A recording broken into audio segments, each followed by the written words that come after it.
Greetings and welcome to another video. It's Saturday, 25th of June 2022 and welcome to Little Wenlock. Now I was here about 2 weeks ago and I made a brief video about where I am right now. But the plan today is to see if we can explore a little bit more of Little Wenlock today. So yeah, that's going to be a good thing to sort out. But before I carry on, I just want to look over my shoulder briefly.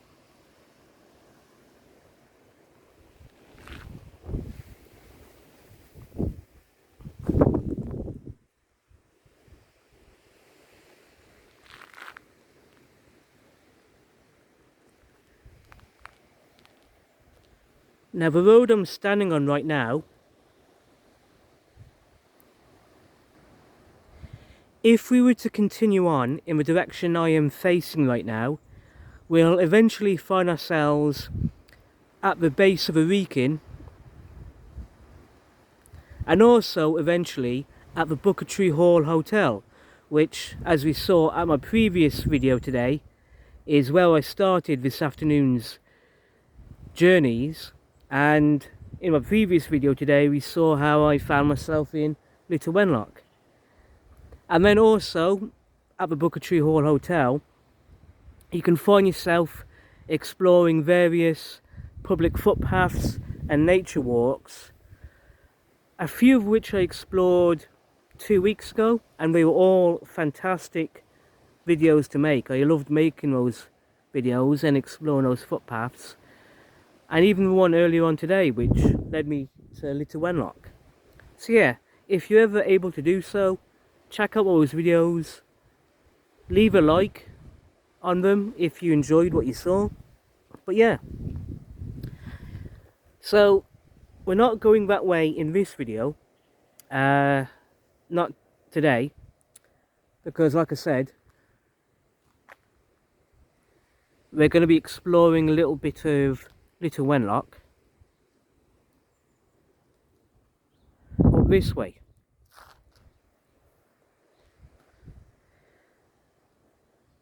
But before we go any further, there's a little thing which really interests me right in front of me. And it's this little sign here. The National Byway, Much Wenlock Loop. The National Byway is a 3,000 mile long leisure cycling route round Britain on lightly trafficked rural lanes with heritage sites its focus and rural regeneration its purpose. The Much Wenlock Loop heads west from here on its way to the Roman city at Wroxeter. It skirts the edge of the 1,300 foot high Wrekin, a giant hill formed from some of the oldest rocks in Britain, disgorged from a volcanic cleft 900 million years ago. More than 2,000 years ago, it was an Iron Age settlement. The Cornovi people made the hilltop their capital and fought fiercely against the Roman invaders. The National Byway in this area is supported by energy company MEB as part of the MEB Save Your Energy Life programme. Now, to be honest, I don't know anything about the Much Wenlock Loop other than what this sign just says. And it will be interesting for me to make plans to make future videos about exploring sections of the Much Wenlock Loop, especially going to Wroxeter. I think at the very least it'll be an ideal plan, a perfect plan to visit Wroxeter at some point and make a couple of videos about that sometime. So yeah. In the meantime though, as for today in this video, we're going to carry on this way and see what else we can learn about Little Wenlock.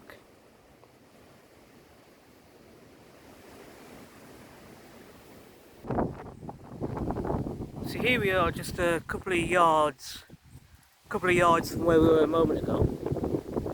And as you can see, we've got this Little Wenlock signpost. And first things first, as you can see, the Wrekin and Wellington are back down this road behind us, back down that way. And if you were to travel along this way that I'm facing right now, it's 1.5 miles to get to the Wrekin from where I'm standing right now. And also, from where I'm standing right now, it's 3¼ miles to get to Wellington. So yeah. And then if we come over here, round the corner, briefly,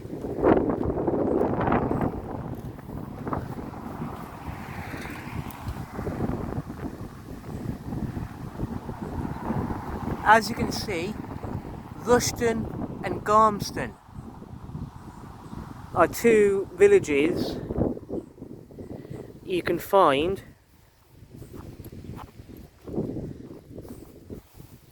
off in this direction.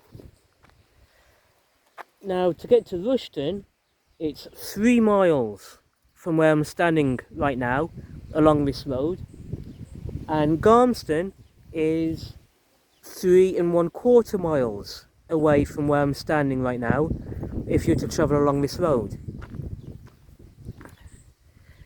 And as you can see, the name of this road is Spout Lane.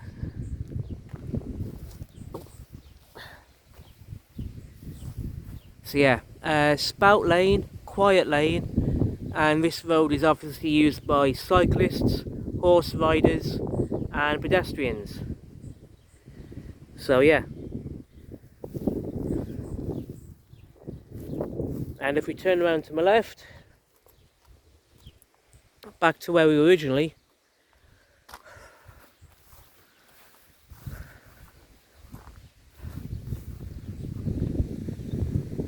as you can see, Horsehay is 1¾ miles away from where I'm standing, and Dawley is 2¾ miles away from where I'm standing.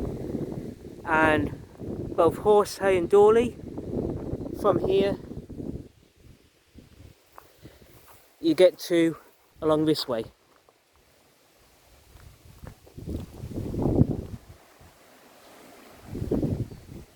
And as you can see, Spout Lane, as we just said, is back in that direction toward Rushton and Garmston.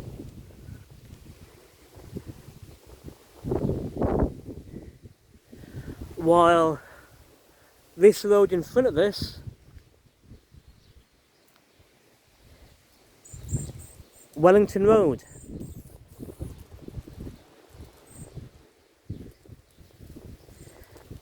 So yeah, travelling this way, walking this way, cycling or driving this way on this road, you're on Wellington Road, and going in the direction I'm walking right now takes you to Horsehay and Dawley. So yeah, nice one.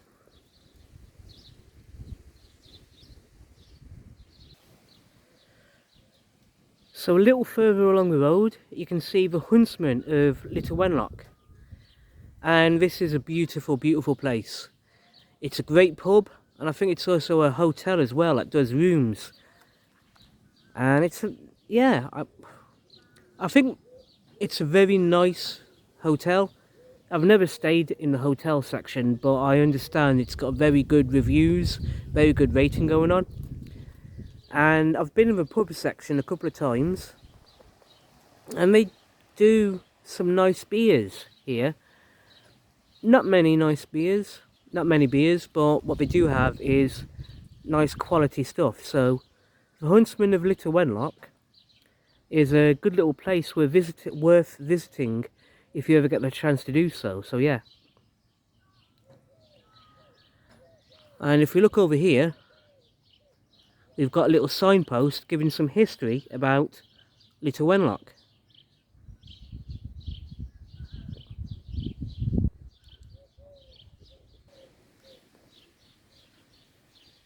The village of Little Wenlock lies at the centre of a large ancient parish that originally extended from the foot of the Wrekin almost to the banks of the River Severn. Evidence of early human activity in the area, the Willowmore weapons hoard and burial mounds, dates from the Bronze Age, circa 2000 BC to 700 BC, but the area is first recorded by name in the late Anglo-Saxon period when it had become an outlying estate of the religious foundation at Much Wenlock. In the Domesday Book, AD 1086, Little Wenlock is listed as a manor belonging to St. Milburger's Priory, with 3 hides, up to 500 acres, of arable land and woodland for fattening pigs and hunting. The earliest parts of St. Lawrence Church date from the Middle Ages, the Lady Chapel from the 12th century, and the North Aisle from the 14th, 15th centuries. When the borough of Wenlock was incorporated in 1468, the parish of Little Wenlock was included in it, and by the early 16th century there were 16 tenants and a mill in the main settlement, and a further 4 tenements at Huntingdon. Following the closure of Wenlock Priory in 1540, the manor of Little Wenlock was acquired by the Hayward family of Bridgenorth, who began more fully to exploit its resources, a process continued by the foresters of Walling Street, who began to acquire large portions of the estate from the early 17th century onwards. A fine group of surviving buildings, including Rose Cottage and White Cottage, the Old Hall, Stone House, Manor Farm, and the church tower, date from this period. In addition to its farming land, the area contained rich deposits of coal, iron ore, limestone and clay.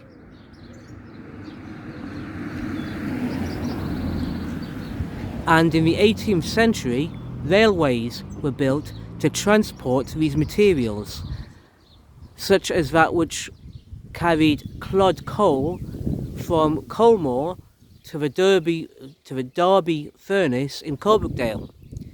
Workers attracted to the area boosted the population of the parish, and during the 19th century the church was enlarged, the present nave and chancel, and a workhouse and a school were built.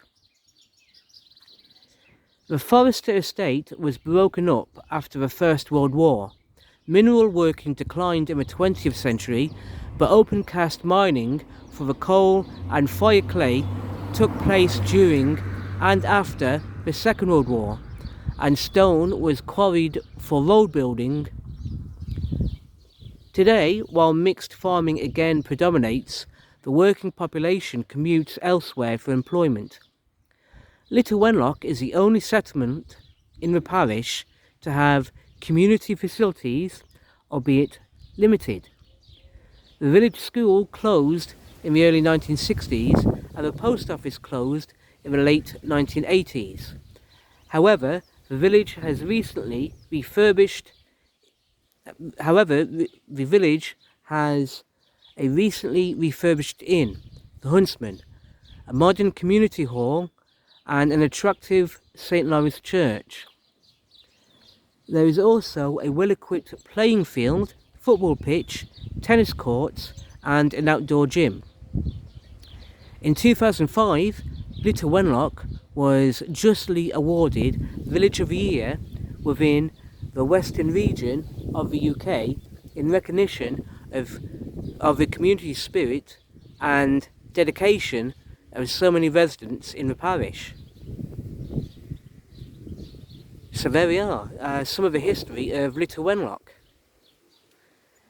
And like I say, me personally, I find all that really interesting. It'd be worthwhile looking into that further at some point.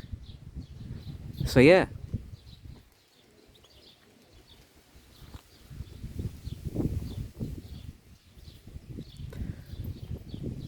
But in the meantime, let's explore further along this way, see what happens.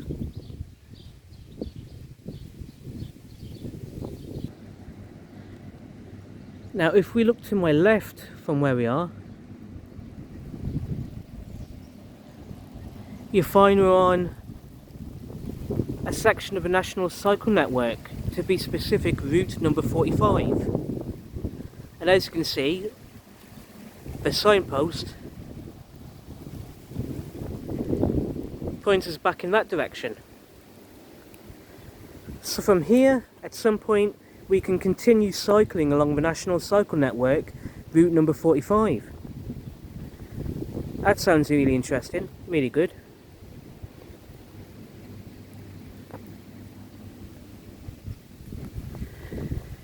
Now I'll be honest, the plan is, or at least the plan was, to continue further on exploring this road here in front of me, where that cyclist has just gone. But it started raining again today. As you can see, it started raining again. So I think the weather's going to be really unreliable today. So on that note, I think I'm going to finish this video here, basically.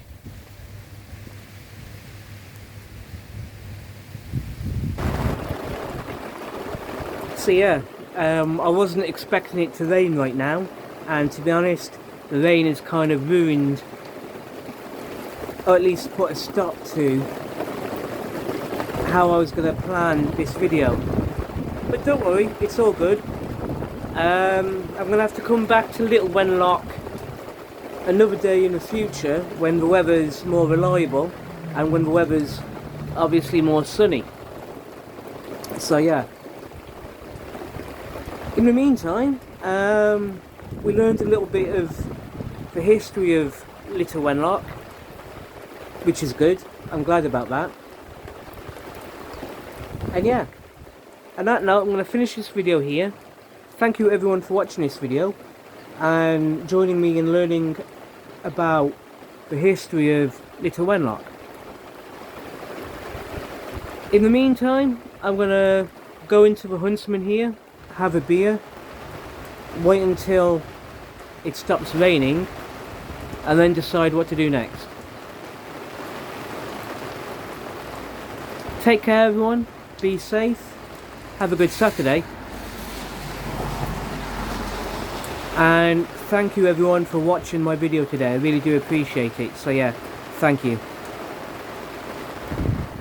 Take care, be safe, and I'll see you all soon in the next video.